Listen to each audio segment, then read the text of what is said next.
आज सकाळी उठल्यावर जर तुम्ही मोबाईल उघडला असेल तर एक आकडा पाहून तुम्ही थबकला असाल. 1,62,000 रुपये. होय, इतिहासात पहिल्यांदाच सोन्याचे 1,62,000 प्रति ग्राम टप्पा ओलांडला. आणि हे सगळं घडलं एका धमकीमुळे, एका वाक्यामुळे आणि एका माणसामुळे. तो माणूस कोण? अमेरिकेचे राष्ट्राध्यक्ष डोनाल्ड ट्रम्प. पण प्रश्न हा आहे की एका नेत्याच्या वक्तव्याने संपूर्ण जगाचा सोन्याचा बाजार कसा हादरला? सोना आणि चांदी इतकी महाग का झाली? याचा भारतावर काय परिणाम होणार? आणि सर्वात महत्त्वाचं, आता सामान्य माणसाने काय करायचं? आजची ही गोष्ट आहे पैशाची, सत्तेची, भीतीची आणि विश्वास ढासळलेल्या जगाची. 25 जानेवारी 2026. जगभरातले ट्रेडिंग स्क्रीन हिरवे नाहीत, ते लालही नाहीत, ते गोल्डन झाले आहेत. लंडन, न्यूयॉर्क, टोकियो, दुबई, सगळीकडे एकच चर्चा, गोल्ड इज ऑन फायर. आणि त्याच वेळेला व्हाईट हाऊसमधून एक विधान येतं. डोनाल्ड ट्रम्प म्हणतात, कॅनडावर 100% टेरिफ लावू. बस, इतकंच वाक्य.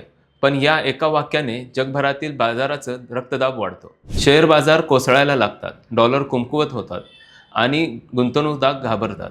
जेव्हा जग घाबरतं तेव्हा ते धाव घेतं सोन्याकडे.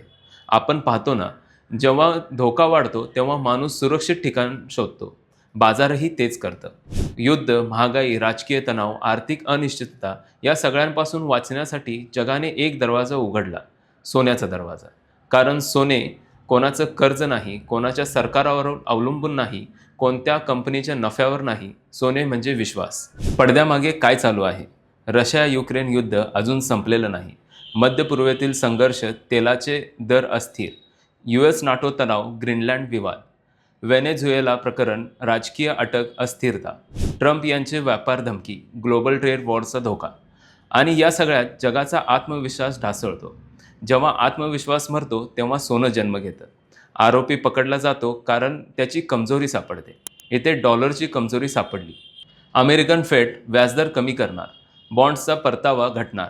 आणि जेव्हा व्याजदर कमी होतं तेव्हा लोक विचार करतात, बँकेत पैसे ठेवून काय उपयोग, बॉन्डमध्ये गुंतवणूक काय फायदा? आणि मग ते म्हणतात, चल सोने घेऊया. आता ऐका खरी इनसाइड स्टोरी. फक्त सामान्य लोकच नाहीत तर मध्यवर्ती बँकासुद्धा सोने खरेदी करत आहेत. चीन, भारत, रशिया, तुर्की सगळ्यांनी डॉलरवरचा विश्वास कमी केला आणि सोन्याचा साठा वाढवला. कारण डॉलर म्हणजे अमेरिकेची ताकद, सोने म्हणजे स्वतःची सुरक्षा. लोक म्हणायचे चांदी म्हणजे गरिबाचं सोनं. पण 2025-26 मध्ये चांदी म्हणाली, मला कमी लेखू नका. एका वर्षात 150% वाढ. कारण इलेक्ट्रिक गाड्या, सोलर पॅनल, टेक्नॉलॉजी. चांदी आता फक्त दागिना नाही, ती इंडस्ट्रीयल वेपन आहे. अनेकदा दिसतं, खरा खेळ घरात चालतो. भारताकडे $3.8 ट्रिलियन किमतीचं सोनं, भारताच्या GDPच्या जवळपास 89%. लग्न, सण, पूजा, भारतात सोनं म्हणजे भावना, परंपरा आणि सुरक्षा. पण आज प्रश्न आहे, इतकं महाग सोनं घ्यावं का? एका बाजूला सोने अजून वाढले, दुसऱ्या बाजूला इतक्या भावात घ्यायचं का? शेवटचा निर्णय चुकीचा ठरतो. इथेही तसंच होऊ शकतं. तज्ज्ञ म्हणतात, एक रकमी गुंतवणूक टाळा, हळूहळू गुंतवा. फक्त भाव पाहून निर्णय घेऊ नका. काही तज्ज्ञ म्हणतात, सोने 2.5 लाखापर्यंत जाईल आणि चांदी 5 लाखापर्यंत जाईल. पण जर युद्ध थांबलं आणि डॉलर मजबूत झाला, बाजारातही येऊ शकतं. ही गोष्ट फक्त सोन्याची नाही, ही गोष्ट आहे भीतीची, सत्तेची, विश्वासाची. जेव्हा जग घाबरतं तेव्हा सोनं चमकतं. पण शहाणा गुंतवणूकदार तोच जो भावाच्या मागे नाही तर कारणांच्या मागे धावतो. आज सोनं 1,62,000 आहे, उद्या 2.5 लाख होऊ शकतं किंवा खाली येईल. पण एक लक्षात ठेवा, सोनं कधीच गरीब होत नाही. पण चुकीचा निर्णय माणसाला गरीब करू शकतो.